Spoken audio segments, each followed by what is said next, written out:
She walking like a lick when she walk. Dude, you want to know scary, like real life wise? I think we're about 2 years away from some crazy shit like that. You know what I mean? Like that's some scary. There's some scary shit going on right now. That's why I be telling homies, live the best life you can before it's over. Yeah, no, hey, that's real talk.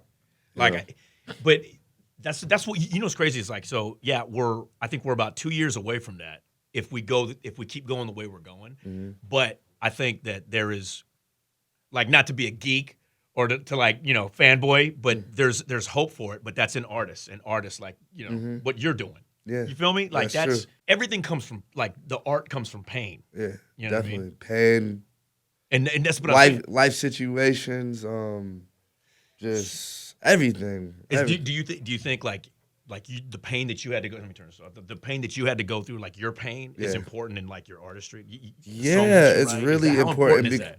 Because it's like the pain that I go through, so many other people, like, they relate to it so much. And it's like, I'm such a big influence on these kids' lives now. Right. And like I help, like they say, yo, you don't understand. Like I get it every day. Like you help me every day. You help me through the like worst situations of my life and my lowest points. And it's like my music, I listen to my music, I'm like, yo, I am saying a lot of good advice in it, and I'm literally being real with people and telling them how I used to feel. Now, I still sometimes get down. I have, like, little moments where I'm like, yo, we need to go to therapy for a second, you know? No, I got you. But it's just like, yo, we're really pushing the masses to help them become better people right now. Isn't that like, so, okay, when you, like, it's crazy. That's what we were just talking about, like how you hear the lows and, I remember a crazy point, like when we was at a festival and a kid walked up to him, and the kid, like, literally had a shit ton of fucking scars. Like, he was cutting himself. Yeah, he's super cut up. Like, yo, bro, like, I stopped cutting myself because I started listening to your music and stuff like that. Yeah. That fucking part right and there. I was like, bro, that was so, like... And it's like, he has scars that you could not go away type thing, like. So do you, like, is that kind of a, like, will you carry that with you? Like, yeah. Do you, as that's you why I gotta write, be, sometimes I gotta really be careful what I say sometimes, like, sometimes it slips out. Right. We're humans, we're not perfect, But I really have to be careful what I say in these moments and stuff, because these kids follow every footstep that you're going through. Like, do you find that, like you said, you have to be careful sometimes to think about, but like even certain lyrics you gotta be careful. Yeah, is that like you kind of censor yourself, but does that like stop the creative process for you, or nah? Because I'm being real with myself, but it's like it depends on how far you're gonna take it. Right. Some people just don't have they don't realize how powerful music is, and vibrations, that's what it is. It's the vibrations. It's powerful, and like somebody was asking me the other day, they were like, "Yo, where did music first start off?" Like, I don't know why this is going on.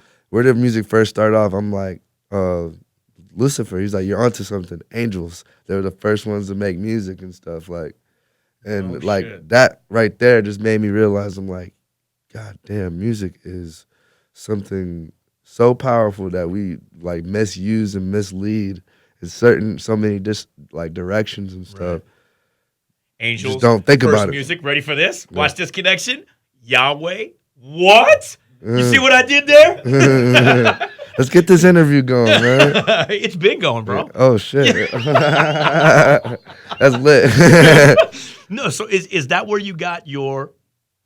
How did you get, like, when you got Yahweh? Well, I was young. I was super young. Like, and I'm like, my mom would tell you, like, I was a crazy kid. Like, right. Like, I'm been ahead of my time for a long time, and like literally, like, I used to just sit in my room on times like, all right, it's like gotta go to school, but I can't sleep. Insomnia is kicking in. I'm like, creative processes is like, I'm going back and forth listening to beats on my laptop, like just banging music, writing lyrics on my wall, like. And it was just this one point I was like, yo, I'm gonna start reading a lot, like researching things. I was reading the Bible. I was reading every testament that I can find. Like, I was just reading things. Like, that's important, man. Especially writing now. Like everything. I was reading stuff about like atheism. Like, really, I was reading about Jehovah's Witness. Like, I even studied. Like, went to like the Kingdom Halls and studied in the back. Like, all that. Like, I was on some weird, random, crazy kid shit. And I just found the word Yahweh and like what it really meant. And then like it hit me so hard. It's the first breath of air that created life. It's I am what I am. It's Hebrew for God. And it's like creation is literally what created. It's like literally creation. That's what it said in the Bible. So I was like, I'm using that as my name. Nice. Yeah. See that, and it goes back to like where music started from. Yeah, where it first started from. So your music is like I notice it's different because it's like a You vibe. love it because it's like the rock. You love the rock, and you love the rock. I remember last time we was talking about it. Yeah, exactly. But that's what it is. But it's like a vibe though because it's like a hybrid of a lot of stuff. That's what we call it. That's what me and my manager call it every day. It is. And it's like a few artists that I know like that are I call hybrids. Like people are like, "What genre are you on?" I'm like, I can't even know. I don't even know what genre I'm in. Like I just tell people I'm just a hybrid artist. Like I'm just. Do you worry about? Did you worry about like starting to like? When, I don't worry about nothing. Well, no, I'm saying like when you start like the music you were making, you worry about like fuck, it's not gonna fit on this radio station or this radio station. But you know what's crazy? Because it kind of followed you. Yeah. But did you worry about that starting off or? Nah, I'm just creating a sound, like creating something new. Yeah. Like I'm not overthinking it. Like, oh, I need to make this for radio. Oh, I need to make this for radio. Right. I need to make this for this type of people. We're just making music, and then the music just like hits, like just makes it just like, yo, we can use this for a radio station. Like let's push this for the radio today. Like I just make music. Like I don't care if it's trap music, if it's club music, if it's like only just guitars and harps in it. Like I'm making something that I just felt like I needed to get out on that sound, you know?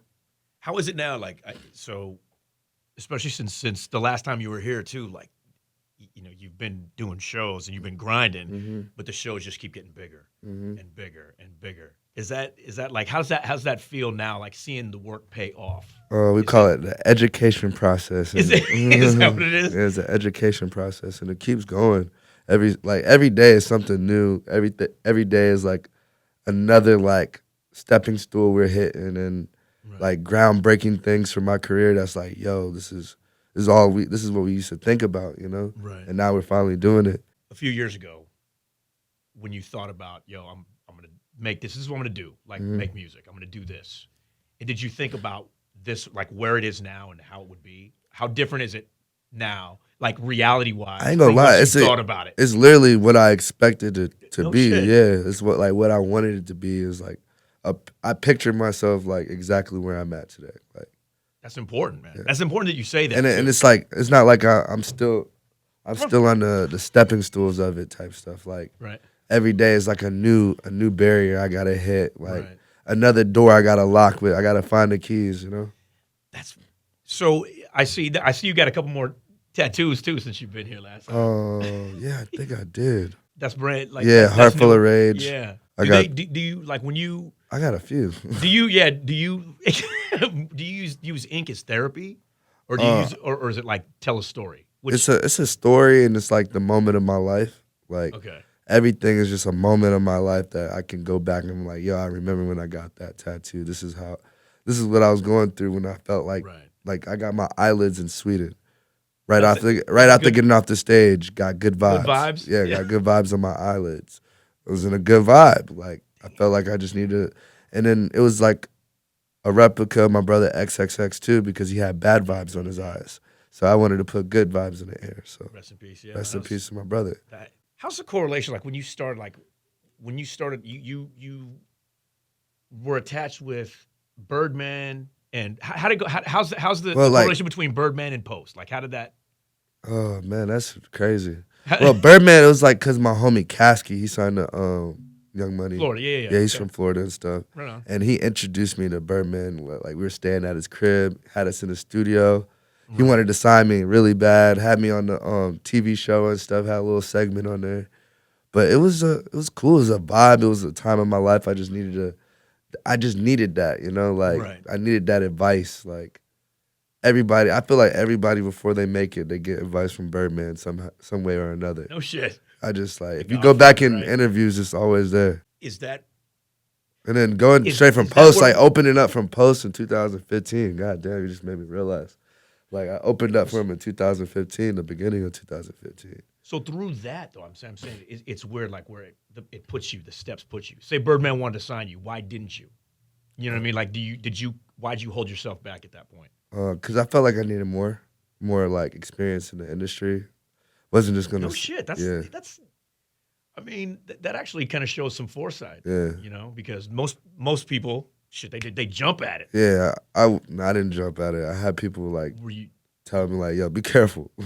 No like, shit. Yeah, be careful. Like it's a music So industry. you knew the industry was, Yeah. you kind of I felt it. were I knew. cautious about it. I was dibbling. I was like dibbling and dabbling already, getting Right. in, No, I feel you. get my foot in the door. So So do you figure now as it gets bigger and as labels kind of come on board and you're getting bigger, do you find that it's, no offense, do you find that the labels kind of get in the way of your creativity, or Not they a- give you when I where they want you to fit? Epic, like they let me do whatever. Like they let me Okay. like make my music, stay creative, Yeah. keep being you, and they know I'm a rock star, so they know they got one of the biggest rock stars, so they're gonna just keep working. Let it, you roll. know? Yeah, It did let you do.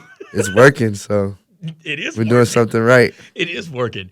When you I'll look at your videos, and your videos are like no bullshit. Like your videos are like art pieces. Mm-hmm. So when you say when you're writing a song, Mm-hmm. like how important is, like, when you're writing, do you see the video, or do you see where you want to go with it, or is that even a part of a process of it, or That's crazy. Sometimes I'll think of it like that. Like I'll think of a video and it'll never even be the video of the song. Like it'd be a whole different concept of the video. It'd be crazy. But so then do you write to the visual at that point, or no, I just go off of the vibe. Like whatever vibe is in the air in the room. However we feeling. Somebody can say a key word and that can trigger a song. You know. So that's how your process is just. yeah. So it's constant though. Like Yeah, you just- don't sit down and. Sit I down just gonna make. I was write. in the studio till like 6 this morning today, just going in, just working. It's constant, man. Yeah, I love working. So And that's okay. Here's another thing too: is the hard work that you put in. A lot of people don't see that hard work. So when it comes out, some people do, some people don't. Some people don't get it, but we all like in this world, like people gonna judge you and have their opinions Right. about your career or what type of music you make or who you look like or who you sound like. I honestly don't care. Like I just live my life. I got a job, I got a family to feed, and I got a world to inspire. So that's all I care about. But that's the blessing and the curse for you though. Like you keep like inspiration. And, I don't want to be. It's not a curse. It's something for the world. If they don't accept it now, they're gonna accept it later when somebody's dead or gone. You know. right. But I'm saying, but yeah, as you say, it's not a curse. But like as you give, like when you give your energy out, right? Because you do give your energy out. Like when you get on stage and you like when you say you inspire. Yeah. And I think that's your calling. But I'm saying, as you do that, you give a piece of yourself away. Do you feel like there's emptiness sometimes? No, not at all. Like I'm still me. I'm still like I have so much energy. So it's like, why not give the energy to the world? Like it's coming right back to me when I go to sleep. I go to sleep, wake up, back at it again. You know, I'm not losing no energy. I'm just giving some. I'm just giving some vibes out and raging. That's it. And it shows. I mean, like you have because of what you've been doing. Mm-hmm. Where are you going to go? Like, how do you set the next plan up? So, like, after this tour is over, and you're constantly writing. Back on the road. So, I mean, how do you? We got more shows coming. We got more radio, more records to put out. Yeah, but like your game plan is just like work and like constant push forward. Yeah. How does that set up for next year? Like, how do you set up for the next year? Like the next thing. You feel me? Like, is it just? Or is it just a constant? I think we don't even like as being an artist, musician. We don't actually think about that because it's like this job is every single day, every second, and then we're already planning until 2022, 2023, 2021, all that. Like our lives are already being planned all down the years already. We got shows that we're booking down the years that we gotta like catch, so. And that's coming up. Yeah, but like see, all that, every day. I don't. That pressure, is that pressure to you? Or? Nah, not at all. None of that pressure like gets in the way of the creative process. Because I know that would drive me fucking nuts, I think it makes you more creative. It makes you more Really? hungry. Yeah. Damn, man. I don't know. Some people are different. Well, yeah, I guess. Some people different. Dude, I'm paralysis by analysis kind of guy. I don't even know how to pronounce that. That's for the next song for the next album. Yeah, there you go. There you go. You get stopped by all the thought. You know? And I just stay focused, man, every single day. So it's like when you say like, do you plan on what's your plan for the next year? I mean, I don't know. I don't even know what's planned for tomorrow. You focus on what's in front of you. Yeah, what's in front of me right now. That's gotta be kind of freeing. Yeah. You know, you gotta just work hard, play harder. What's it like now? Now, as you hear like your music on the air, like how's that? I rarely hear. I do hear myself sometimes. I rarely do. Like I'm rarely in the car. If you see something on like the screen and like shit, that's me. It's like, crazy when you like walk in the club and the song just pops on randomly and stuff. Like they don't even know you're here right now. Like walking. And that's the vibe, though. Yeah. I mean, when you do that, is that kind of like, you know what? All this work is paying off, man. Oh, definitely. I'm still not satisfied until the fat lady sings. That's what keep you going, man. Yeah. You can't be satisfied. You should never be satisfied. Yeah. That's if once you start getting satisfied, dude, it's time to switch. Yeah, you're getting lazy now. So when you're not like, I know you're probably not even thinking this far, but if it's not music or creating video, creating art, what's it gonna be? What would it be? Probably fashion. Okay. Fashion. I'd probably be like a spokesperson or something, like teaching, like pushing the world to be better. That's probably me. If I wasn't doing music, Right. I'd be using my mental for something good. No, that's that good vibes. Yeah. That's that positive vibes. Every day. And it's the law of attraction kind of thing too. Mm-hmm. So the more you put out, the more you get back. Before, I know you guys got to do this, but before you go, you worked at Dunkin' Donuts for a while. Yes. Long time ago. What's your go-to donut? I got to know. Vanilla cream. Okay. That's it. Just straight up vanilla cream. Yeah. And ladies and gentlemen, Tyla Yaweh. No, I'm just kidding. No, I do appreciate you coming in. Oh, always. I do appreciate you doing. I always come back here. I got you, bro. Thank you, man. I appreciate that. I know you got a big show going on and a tour to get back to. So. I wish I could hit the vacay with you real quick. You know? Yes, sir. Well, maybe we could do some shots before you get on tonight. Yes. Oh, let's go. Let's get it. Thank you. She walking like a lick when she wobbling.